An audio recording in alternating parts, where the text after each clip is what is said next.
Hello, everyone, and welcome into crushthestreet.com. I got a follow-up interview right now with Bob Moriarty of 321gold.com. They also have the website 321energy.com. And I had Bob on the line with me in December here when Bitcoin was going parabolic and hitting, it ultimately hit $20,000. And Bob was on the line saying, hey, this is a bubble. This is not going to last forever. And it just so happens that he timed that almost to the T as to when Bitcoin took a really big sharp or downward correction. I'm sure he's going to call it a bubble, or maybe this is, it's on its way to zero, right, Bob? Good. Yeah, it's a good chance. Yeah, so we're going to discuss that here today. Bob has many years analyzing markets. He's written a book on just the topics of market psychology, and it's actually entitled "Nobody Knows Anything." So interesting stuff. We're going to dive into this today. Bob, thanks for coming on Crush the Street with me. Well, it's a real pleasure, especially considering that we had this discussion back in December, and Bitcoin was going parabolic, and there's been about a $500 billion destruction since then, and it's going to be interesting to see how you think it's going to go from here. So let's chat. Yeah, no, it's interesting. I think our biggest disagreement in the last interview wasn't that maybe things were getting out in front of themselves. Bitcoin was getting out in front of its skis, per se. And I think we discussed that. But your argument was that Bitcoin has no value at all, and that it's going to zero. And I feel like to a large degree, that's the very reason why people sat on the sidelines and missed out on this whole opportunity to buy Bitcoin at $500 and to ride it up to $20,000. And you missed the opportunity to identify that the adoption that was going to happen. So, let's, I'd love to get your thoughts on this, but maybe before we do, let's analyze what is going on. So we saw that massive bull run in 2017, major euphoria, just so much excitement. And the fact is so many people, maybe people that were interested in Bitcoin in 2015 and 2016, they only put a little bit in. And then I can imagine that market psychology caused them to go all in, maybe when Bitcoin was 15,000, 16, 17, 18,000, buying all at the top. And I wonder how many people lost money because the market just has a way of washing and rinsing people. Well, yeah, I mean, you're talking about the opportunity to buy Bitcoin at 500 and watching it go to 15,000. But what about the opportunity of buying Bitcoin at 18,000 and watching it go to 6,000? And that's what I was trying to warn. Now, one thing I'm absolutely adamant about, and I do cover in the book, all bubbles are the same. When somebody tells you this time it's different, it is never different. Every bubble is exactly the same. And if somebody goes and spends $4 for the book, they don't need to listen to me or you to know what a bubble likes. They will know what a bubble looks like because they all look the same. It was a bubble. I said it was going to top. It did top. It's been down to 70% so far.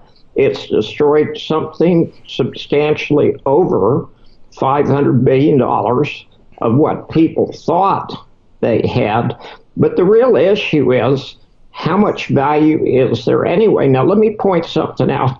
I don't think anybody else has pointed out. You always have to look at the big picture. What is the very most important thing that you need to know? So I'm gonna reverse the interview. I'm gonna interview you for a minute. I am told there are 1,513 variations of Bitcoin. Now, the theory is that Bitcoin is valuable because it's limited. how many of those 1,513 variations of Bitcoin are going to survive? Oh, I would say a lot of them are going to go to nothing.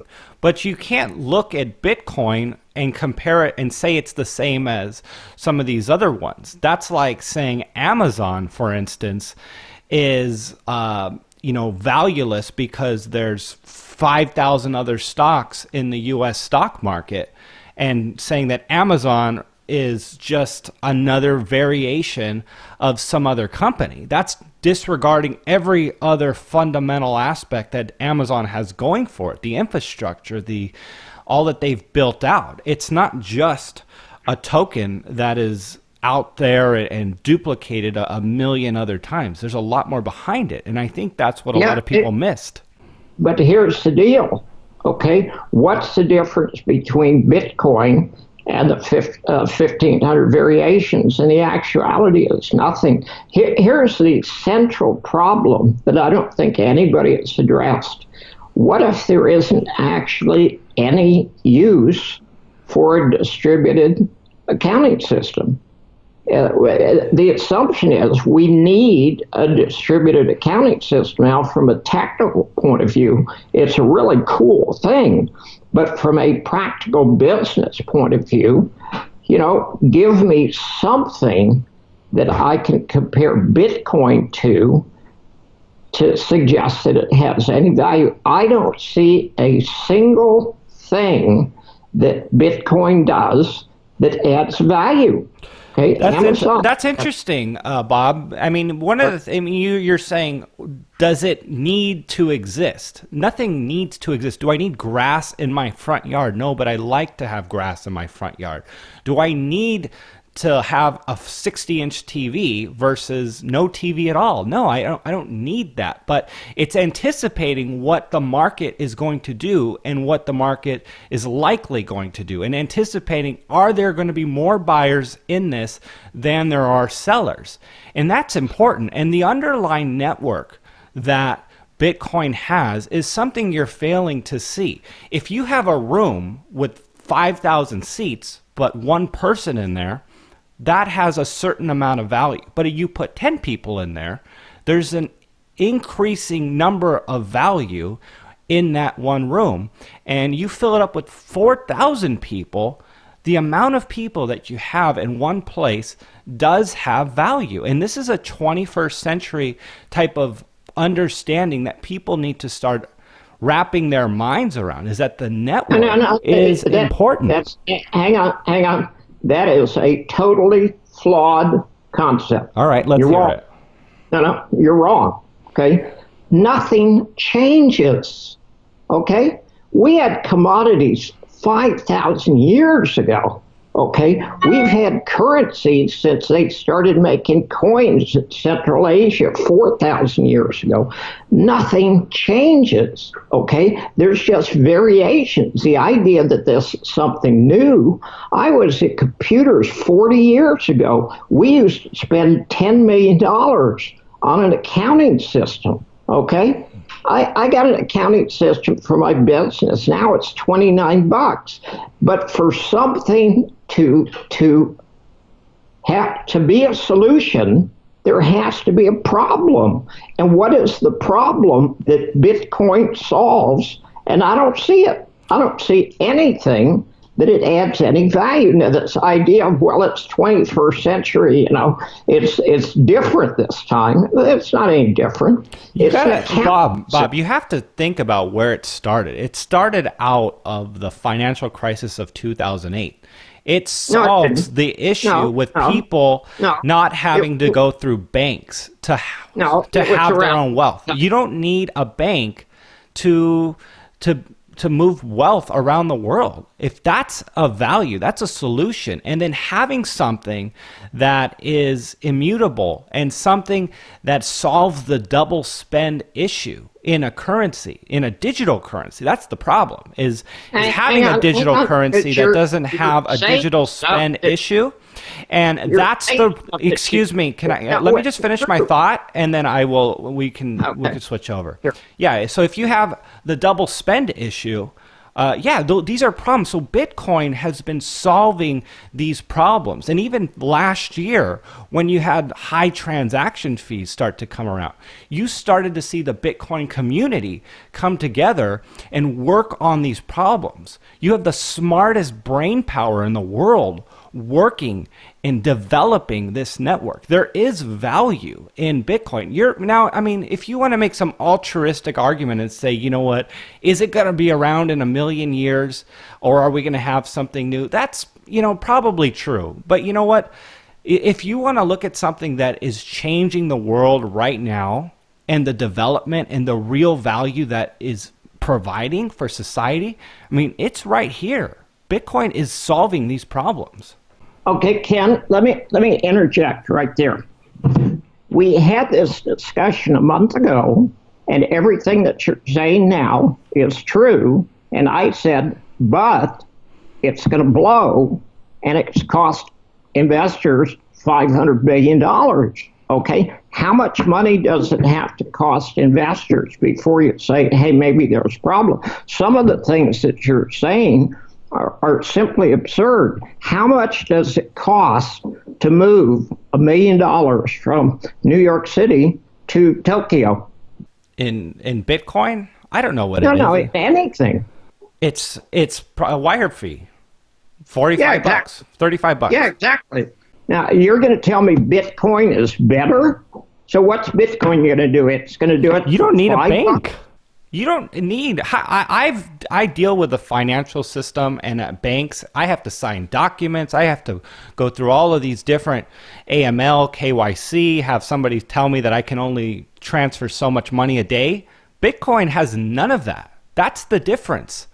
But the difference is there is no way governments are going to allow that. Okay, from a practical point of view, and I'm not taking the position that I support banks. Banks are run by thieves. They're going to steal from you. Banks destroys economies all the time. I'm not a supporter of banks. However, our government's going to allow some system totally off the wall to come in and start moving money around? And the answer is absolutely not. And we could certainly see in the last month how much fraud there has been, just outright chicanery. And governments are saying, we're not going to allow this. Now, from a practical point of view, if I can move $1 million from where I am to Tokyo for $25, show me mathematically how Bitcoin is better. It's a fundamental thing. You can do it, but what about the people in Venezuela or Argentina who have their governments freezing their bank accounts? That's the risk. This is the whole reason why, and it's the same thing, the same use case for gold. And I like gold a lot, but you want to transfer a lot of wealth outside of the country, you got to get on a plane. And you can't do that. And with Bitcoin, this has solved that issue. You can move your bolivars into Bitcoin and then move it right out wherever you go around the world. I don't understand why that's not a valuable use, and having that network and having a place to say, you know what, this is going to work, because you want to be able to put it in something that at least has some value. And you brought up the point of Bitcoin going to 20,000 and then crashing back down. Well, that's the nature of bubbles, like you said. And who's to say that we're not going to see that with stocks? Who's to say that we're not going to see that with gold? That's not a Bitcoin problem. That's just market movements in general. Well, yeah, but Kenneth, do you know what the top Dow was in 1929? I don't know exactly what it was. Some triple digit number. I think in early September it was 385, and then it dropped. It started crashing in October, and it dropped until June of 1932. The Dow went from 385 to 41. That's a drop of 89%. Silver went from $50 an ounce in 1980 to $4 an ounce in 2001. Okay, that's a 92% drop. All bubbles drop 85 to 95%.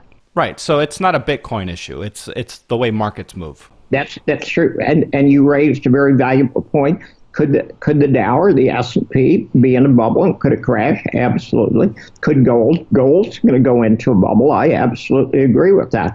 But when you see a top, when you see a parabolic move, when you see a bubble, you have to say, I don't want to be standing in the way. And that's exactly what I was doing, was warning your readers, hey, somebody's about to lose a ton of money. Now, I was $500 billion correct. That's fine, Bob. And you called it, I guess, at the right time. But you know what? It's a bit disingenuous because you didn't get people in when it was triple digits. And that's the flip side to it. That's absolutely correct. But to the extent it's not my job to do that. It's not my job to get people into an investment, out of investment. I'm not an investment advisor. I don't do that kind of thing. However, when you see a bubble that's about to blow up, I mean, if you can perceive that and you could do something, one, to protect your money, and two, to help people protect their money, that's something that's very valuable to do. It's actually disingenuous to say, yeah, well, Bob, you nailed the top absolutely within a couple of days. However, you didn't tell us when to get in. Now that's disingenuous. Well, I mean, again, we're arguing two different things. And let's talk about I fully agreed with you that Bitcoin got ahead of itself. And in hindsight, we saw that Bitcoin went up on the stairs, or took the stairs up, like they say, and took the elevator down. And maybe it happened even quicker, right? Took the rocket ship up, and then it's falling down. And I think the possibility of a bear market in Bitcoin getting even worse is, there's a possibility that we see it go lower than anyone wants to see it go. But I don't see this isn't the end game for Bitcoin in the medium to short term here. I mean, we're not going to see this go away. I'm going to disagree. And that's something we literally are going to have to come back and revisit a year or two, because you're going to be correct for the next year or two, and I'm going to be correct for the next year or two. And it's only over time that we'll see. But, you know, in all fairness, I look at Bitcoin, I look at the 1,500 variations of Bitcoin, and I don't see anything that adds real value. It is a solution looking for a problem. Okay, well, I made my point on that, and I'll let the people decide whether or not they agree. It's just a conversation, and you know what? The fact is we all have the freedom to do as we please, and you know what? Bitcoin has been very good to me, and so I'm very thankful to it, and I'm very thankful for making the kind of money I made, anticipating that there will be a growing use for Bitcoin. So, but Bob, let's move on. I want to ask you about precious metals, because I think that this is the next move. And here's where I think we will agree. You know, Bitcoin moving down now, and that money that's being lost, I actually thought would have entered gold to a larger degree. And, we're seeing gold do okay. And even with the stock market crash, quote unquote, it was only barely a 10% crash here. We didn't really see the flood of money into gold like I was hoping. I'm really anticipating a $1,400 gold price, really getting up into $1,450 to start to see gold have that move upward. So, yeah, if you would, please address some of these topics. Okay, I will point your listeners to an article that I wrote on December 26th, and I said there's something, no, actually, I'm sorry, on January 26th, I talked about 12 different commodities, the S&P, the NASDAQ, the VIX, commodities, gold, silver, platinum, palladium, gasoline, oil. And I said the sentiment indicators on every one of these commodities is near an extreme, and I believe they're going to turn shortly.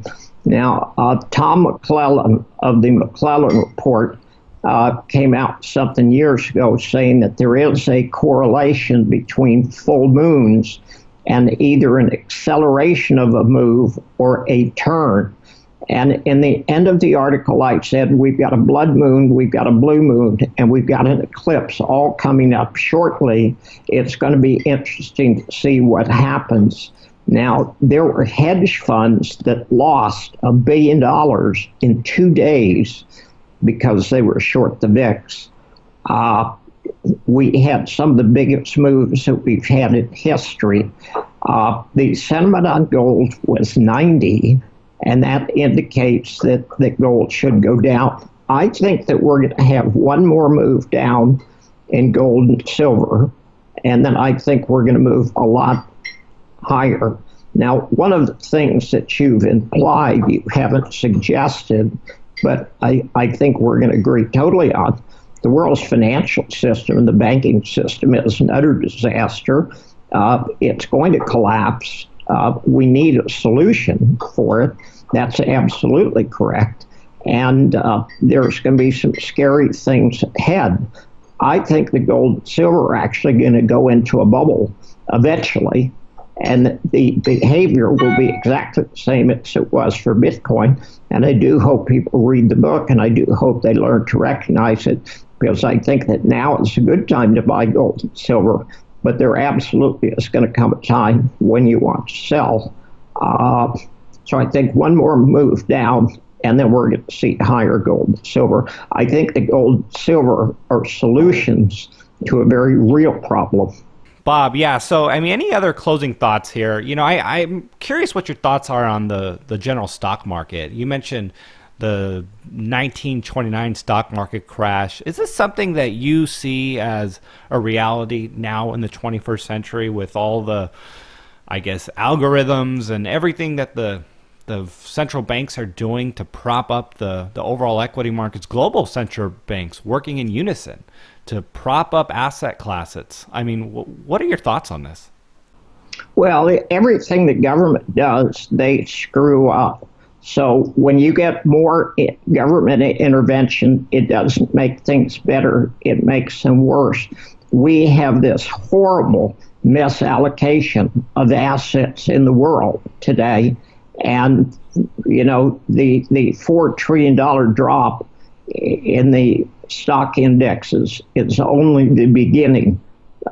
Markets are going to go a whole lot lower, and most people are going to be destroyed financially. All right, everyone. Bob Moriarty of 321gold.com. We will definitely have to do a follow-up interview with him and discuss just kind of in hindsight, what is going to happen with obviously the cryptocurrency market, Bitcoin, and just what we see happen in gold and the overall markets, because I think things are moving really fast right now. And I like what Bob said. Governments have the tendency to screw things up. So, Bob, if you want to share some closing thoughts here, please do. I don't think that anybody should get hung up on any one solution. Bitcoin is not a 100% solution, and gold is not a 100% solution. I think the first thing they need to do is recognize where we stand financially, and we are on the edge of a precipice. Governments have just done everything wrong for the last 10 years, and we're going to pay the price. You cannot spend your way to prosperity, period. End of story. There you have it, everyone. Bob Moriarty. Bob, thanks for coming on Crush. Okay, it's a real pleasure. Thank you for putting up with me.